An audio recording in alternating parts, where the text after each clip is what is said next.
Sunnah semua dijalani. Di Muhammad 5 tahun udah mulai pentes. Mulai nih, Muhammad udah mulai nanya-nanya banyak sama ayahnya. Wahai ayahku, dari kemarin aku nih dididik sama dirimu dalam keadaan ini harus sunnah. Apa sunnah ini? Sunnah ini apa yang diajarkan oleh Nabi, itu yang kita jalani. Siapa Nabi itu? Nabi Muhammad SAW. Dia yang mana orangnya? Dibawalah si Muhammad kecil datang ke makam Nabi SAW. Inilah Nabi Muhammad. Dia telah meninggal dunia, iya, tapi kenapa ajarannya harus terus kita jalani? Karena ajarannya yang bisa membawa kita saat dimana kita di sirat dapat masuk ke dalam surganya Allah.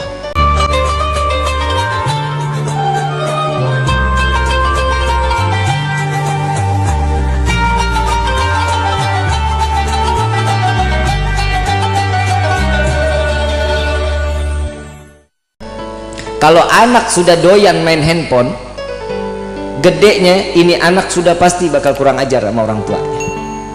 Kenapa? Karena sudah tidak lagi ada nasihat, udah nggak ada lagi petuah dari orang tua kita. Pak, Bu, saya dulu kan juga pernah jadi anak-anak. Saat mama saya nih, orang tua saya, galaknya luar biasa, Bu. Galak. SD saya jam 5 sore tuh harus mandi, udah rapi, pakai kain, pakai kopiah, jalan ke masjid. Itu dulu. Telat aja 15 menit, jam 5 belum ada di rumah, jam 5 lewat 15 menit saya ada tuh, mamah udah depan pintu tuh, megang gagang sapu. Itu digebuk dari mulai betis sampai ke paha, sampai nangis masuk ke dalam kamar, nggak berhenti digebukin. Saya sampai pernah nanya sama mama nih ibu kandung apa ibu tiri sih?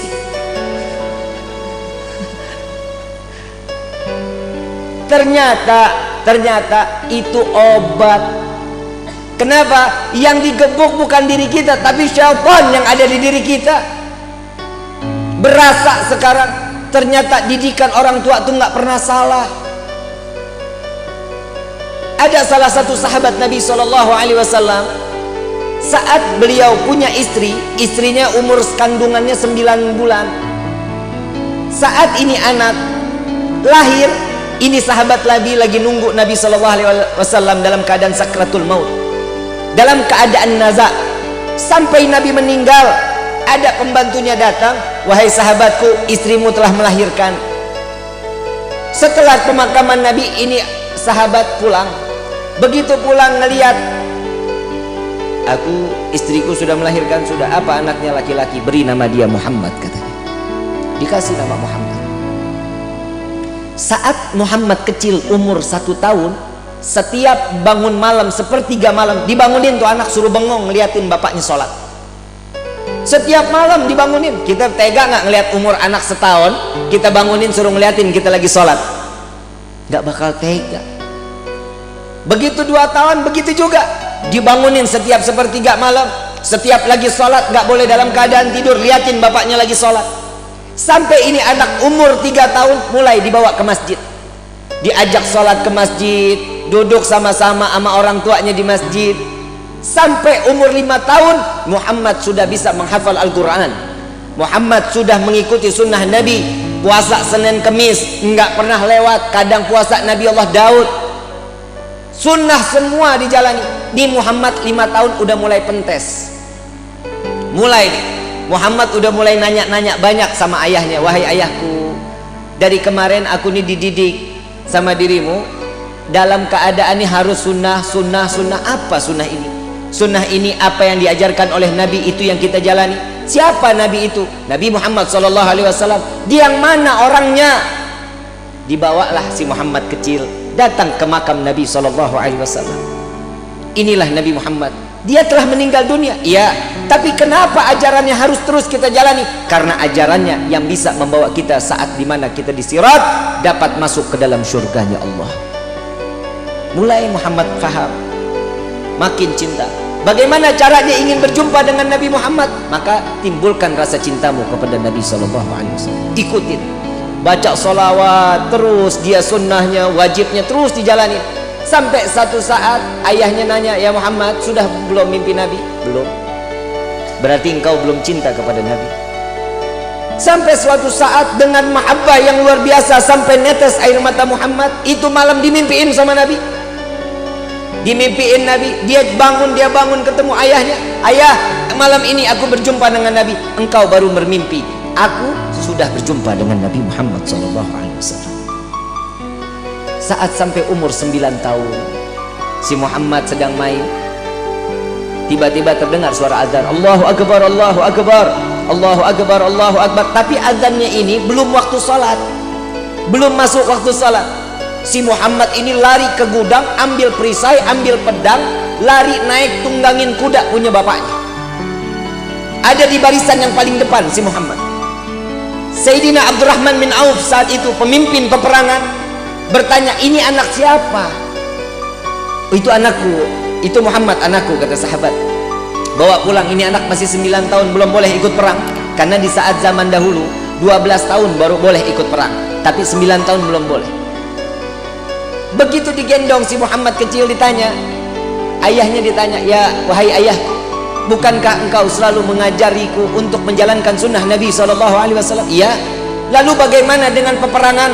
Bukankah peperangan ini adalah salah satu sunnah Nabi SAW? Gak bisa ngomong bapaknya.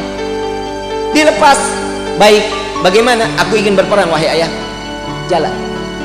Jalan, dia minta di barisan yang paling depan, Paman Abdurrahman, biarkan aku untuk ikut berperang bersama kalian karena aku ingin menjalankan sunnah Nabi Muhammad SAW. Dengan niat menjalankan sunnah Nabi SAW.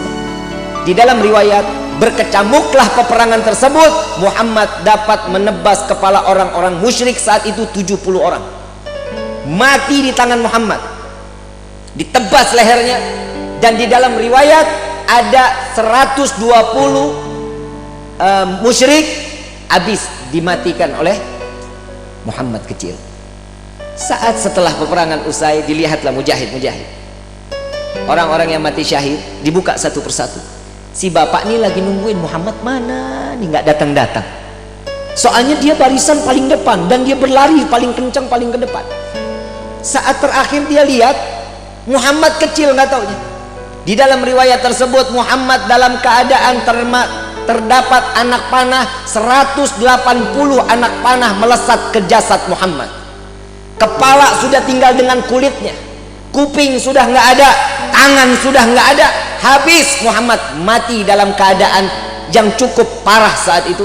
Namun ayah dari Muhammad kecil tertawa melihat Muhammad. Sahabat bertanya, wahai sahabatku, apakah kau gila? Kau melihat sahabat engkau menangis, engkau melihat anakmu tertawa. Aku melihat sahabatku, mereka adalah penghuni surga. Aku merasakan bagaimana saat aku kelak di yaumil qiyamah, akankah aku berkumpul dengan saudara-saudaraku dan sahabat-sahabatku. Jika aku melihat anak aku tertawa, aku melihat dia sedang bermain dengan baginda Nabi Muhammad SAW. Ingat Bu, Pak, anak itu fitnah. Anak fitnah dunia, anak itu fitnah akhirat. Bagaimana sepak terjang seorang anak tergantung bagaimana orang tuanya. Jika orang tuanya baik, beribadah kepada Allah, ini anak spontan pasti bakal ibadah kepada Allah. Jika orang tua jauh daripada Allah, siap-siap anaknya pun akan jauh dari Allah. Kalau kata pepatah bahasa, buah nggak jauh jatuhnya dari pohonnya. Betul? Betul? Kalau jauh berarti dia kebawa sama aliran sungai. Betul? Nah sekarang bagaimana sikap kita untuk nasehatin anak? Urusan neraka udah, Bib. Urusan ini sudah. Nih alhamdulillah Kabupaten Kuningan ada Ishak, Ikatan Seni Hadrah se-Kabupaten Kuningan. Nih kita teman-teman anak-anak muda yang bisa main hadrah, yang senang mau belajar main hadrah, yuk kita sholawat bareng-bareng. Alhamdulillah sekarang kalau kemarin kita Habib Umar bin Hafid datang, kita bisa kumpulin 1000 hadrah dari Kabupaten Kuningan, luar biasa. Sallu ala Nabi Muhammad. Anak-anak muda semua. Dan alhamdulillah sekarang buat teman-teman hijrah, teman-teman hijrah dari klub-klub motor, geng-geng motor yang ada di Kabupaten Kuningan, kita juga punya Bikers Ngaji Community Indonesia.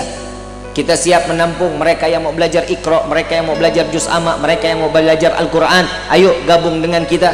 Apa syaratnya? Yang penting mau ngaji, itu syaratnya.